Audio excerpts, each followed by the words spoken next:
Everyone, this is Tim from YourSixTech. Today in this video I'm going to show you how to turn off the auto renew on your membership for Nintendo Switch Online so you don't get charged with your credit card at the end of the pay period.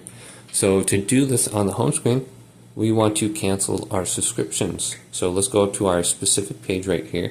So I'm going to go to Timbo's page. This is the account I'm signed into. And then I want to go down to user settings and then go to the right and scroll on down under here.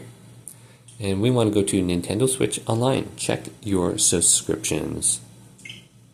Then wait for this page to load. It's going to be orange back and forth.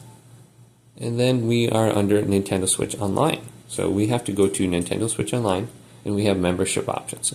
And we should have the option to go to our membership and cancel it. So we want to cancel it, and this will turn off the auto renew. So here's the auto renew policies right here. Scrolling down, turning off auto renew. How to turn off and cancel. It says select account information, select Nintendo Switch Online, and then select cancel your subscription by turning off auto renew.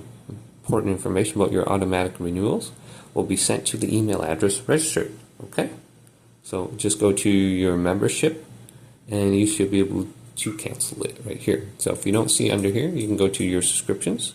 It says available passes and you can cancel it out right there. So it should be pretty simple. Just go to it and you can cancel it out and your credit card will not be charged anymore. But hopefully this video did indeed help you out. If it did, leave it a big thumbs up and subscribe to my channel down below for more tech videos coming up next on YourSixTech.